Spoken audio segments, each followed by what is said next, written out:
علی امین گنڈاپور کی بات سے وہ متفق ہوئے ہیں، باقی رہنماؤں نے ایگری نہیں کیا. تو یہ پی ٹی آئی کے اندر آپس میں بھی لڑائی چل رہی ہے. یعنی پی ٹی آئی بھی ساری پی ٹی آئی جو ہے وہ سیم پیج پر اس آپریشن کے حوالے سے، عزم استحکام آپریشن کے حوالے سے ساری پوری پی ٹی آئی جو ہے وہ ایک پیج پر نظر نہیں آ رہی. ایک تو آپس میں بھی اختلافات ہیں، لیکن یہ جماعتیں وہ ہیں جن کا بیس کے پی کے ہے. یعنی جے یو آئی، ظاہر ہے جے یو آئی کا بیس کے پی کے ہے، اور جے یو آئی کا کے پی کے گڑھ ہے، سمجھے بڑی پارٹی ہے جے یو آئی کے پی کے کی. اے این پی کے پی کے کی بڑی پارٹی ہے، اور پی ٹی آئی بھی کے پی کے کی بڑی پارٹی ہے. تو یہ تینوں بڑی پارٹیاں ہیں، ان کو اعتماد میں نہیں لیا گیا، ان کو اعتماد میں لینے کی ضرورت ہے. مخالفت شاید اس لیے کی جا رہی ہے کیونکہ ان کو پراپرلی اعتماد میں نہیں لیا گیا. اب پی ٹی آئی نے پی ٹی آئی تو سیاست بھی کرے گی، ظاہر ہے جو اپوزیشن میں جماعتیں بیٹھی ہیں وہ اس پر سیاست بھی کر رہی ہے. ماضی میں آپریشن جو ہوئے ہیں ان کی مثالیں دے رہے ہیں. بھائی ماضی میں آپریشن جتنے بھی ہوئے ہیں وہ کامیاب ہوئے ہیں، کوئی ایک آپریشن نہیں ہے جو کامیاب نہیں ہوا. ہاں کہہ رہے ہیں کہ آپریشن مسئلہ کا حل نہیں ہے. کل مولانا فضل الرحمان نے بھی طویل پریس کانفرنس کی، انہوں نے بھی اپنے تحفظات شو کیے. آج میں نے اسلم غوری کے ساتھ بھی بات کی اپنے پروگرام میں، ٹی وی ٹاک شو میں. تو اسلم غوری ترجمان ہے جے یو آئی کے، اور انہوں نے کہا کہ جی آپریشن مسئلے کا حل نہیں ہے. میں نے کہا پھر آپریشن مسئلے کا حل نہیں ہے تو مسئلے کا حل آپ بتائیں نا، سولوشن کیا ہے؟ اگر دہشت گردوں کے خلاف آپریشن نہ کیا جائے تو مذاکرات کیے جائیں. دوسرا آپشن تو یہ ہے، تیسرا آپشن تو کوئی نہیں ہوتا. یا آپریشن، یا لڑو، یا سلو کرو، مذاکرات کرو، ٹیبل ٹاک کرو. تو مذاکرات تو پہلے بھی ہوتے رہے ہیں ٹی ٹی پی کے ساتھ، عمران خان کے دور میں ہوئے، نون لیگ کے دور میں ہوئے، پیپلز پارٹی کے دور میں ہوئے. تو مذاکرات کب کامیاب ہوئے؟ وہ مذاکرات کے آڑ میں وقت گین کر رہے ہوتے ہیں ٹی ٹی پی کے لوگ، اور پھر اس کے بعد حملے کر رہے ہوتے ہیں. تب تک وہ اپنی قوت، اپنی طاقت اکٹھی کر دیتے ہیں، ریسٹور کر دیتے ہیں، اور اس کے بعد پھر حملے شروع کر دیتے ہیں فورسز پر، پبلک پر، مساجد پر. اب دہشت گردی جو ہو رہی ہے وہ دیکھیں، صرف دہشت گردی کوئی بازاروں میں تو نہیں ہو رہی، باہر کے لوگ جو ہیں، چائنیز جو ہیں، ان پر بھی حملے ہو رہے ہیں. مساجد محفوظ نہیں ہیں، مدارس محفوظ نہیں ہیں، نمازیوں کو شہید کیا جاتا ہے. تو ایسے دہشت گردوں کے خلاف آپریشن کیوں نہیں ہونا چاہیے؟ میں تو کم از کم آپریشن کا پرسنلی طور پہ میں حامی ہوں، کیونکہ دیکھیں حل کوئی نہیں ہے، مذاکرات بھی حل نہیں ہے، آپریشن ہی حل ہے. سوات آپریشن ہوا تھا، سوات میں کوئی سوچ سکتا تھا کہ سوات میں امن بحال ہوگا؟ پورا سوات ٹی ٹی پی کے کنٹرول میں تھا.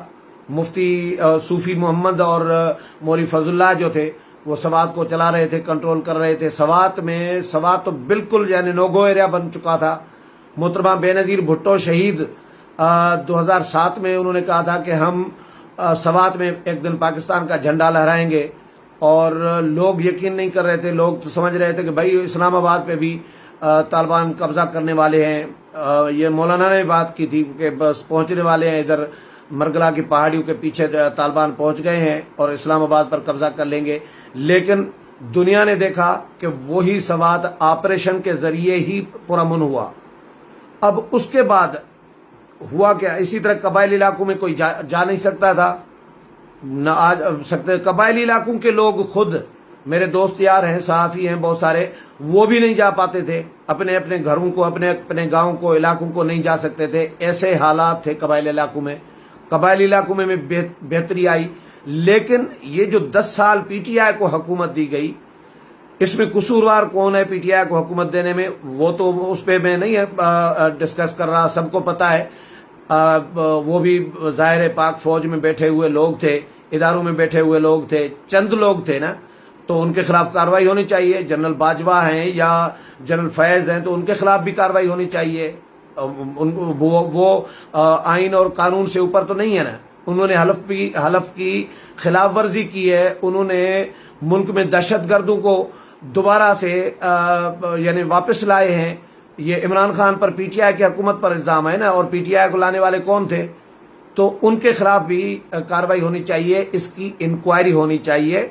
کہ پی ٹی آئی پر جو الزام ہے کہ انہوں نے دہشت گردوں کو دوبارہ آباد کیا قبائلی کے پی کے مختلف علاقوں میں، مولانا فضل الرحمان خود تسلیم کر رہی ہیں کہ ڈیرہ اسماعیل خان مکمل دہشت گردوں کے حوالے ہے۔ رات کو پولیس کے اہلکار جو ہے، پولیس جو ہے تھانوں میں چھپ جاتی ہے، پولیس والے باہر نہیں نکل سکتے، گشت نہیں کر سکتے، اور خود مولانا رات کو نہیں گزر سکتے اپنے گاؤں میں، یعنی اپنے علاقے میں، گھروں سے باہر کوئی نہیں کر سکتا۔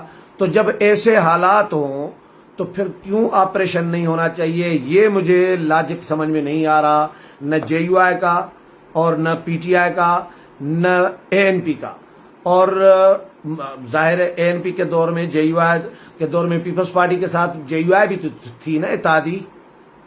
2008 والے دور میں جے یو آئی بھی تو پیپلز پارٹی کے ساتھ اتحادی تھی، تو فیصلہ تو آپریشن کا کیا تھا 2009-10 میں، سوات آپریشن اور مختلف جو آپریشن ہوتے رہے، تو جے یو آئی حکومت میں بیٹھی رہی ہے۔ جب مساجد پہ حملے ہو رہے ہیں، نمازیوں کو شہید کیا جا رہا ہے، تو وہ تو مسلمان ہو ہی نہیں سکتے نا، تو ان کے خلاف تو ایک ہی راستہ ہے آپریشن کا۔ تو ہاں، لیکن اس پہ اگر اعتراض ہے جے یو آئی کو، پی ٹی آئی کو اور اے این پی کو کہ اعتماد میں نہیں لیا گیا، تو اعتماد والا بالکل میں ان کے ساتھ ہوں گا اس اعتماد میں لینے پہ کہ سب جماعتوں کو مکمل طور پر، تمام جماعتوں کو آن بورڈ لینا چاہیے، اور especially J U I, P T I اور اے این پی، کیونکہ یہ کے پی کے کی بڑی جماعتیں ہیں، پیپلز پارٹی اور نون لیگ کے پی کے کی بڑی جماعتیں نہیں ہیں، اس لیے ان جماعتوں کو کم از کم اعتماد میں ضرور لینا چاہیے، اور ان کے جو ریزرویشن ہیں وہ تحفظات جو ہیں وہ دور کرنے چاہیے۔ پی ٹی آئی کے تحفظات دور نہیں ہوں گے، جے یو آئی کے شاید ہو سکتے ہیں، اے این پی کے ہو سکتے ہیں، لیکن پی ٹی آئی کے اسی لیے نہیں کیونکہ پی ٹی آئی سیریس بھی نہیں ہے، پی ٹی آئی متعصب پارٹی ہے، اور پی ٹی آئی ہر صورت میں مخالفت کرے گی اس آپریشن کی۔ اور دوسری بات یہ ہے کہ پی ٹی آئی پر خود الزام ہے کہ ان کے پارٹی میں دہشت گرد گھس آئے ہیں۔ عمران خان کا جو لاہور کا گھر تھا، وہاں پہ جب آپریشن کیا جا رہا تھا تو وہ جو پیٹرول بم جو پھینکے جا رہے تھے اندر سے گھر سے، تو ان میں ٹی ٹی پی کے بندوں کی تصاویر آئی تھی اور ویڈیوز آئی تھی، تو خواجہ آصف ابھی کہہ رہے ہیں کہ 5 سے 6 ہزار دہشت گرد ٹی ٹی پی کے پی ٹی آئی میں گھس آئے ہیں۔ تو پی ٹی آئی شاید اس لیے بھی اعتراض کر رہی ہے کہ جی آپریشن نہیں ہونا چاہیے، لیکن آپریشن ہونا چاہیے، اور ان سیاسی جماعتوں کو اعتماد میں لینے کی کوشش کرنی چاہیے اور ان کے تحفظات دور کرنے چاہیے۔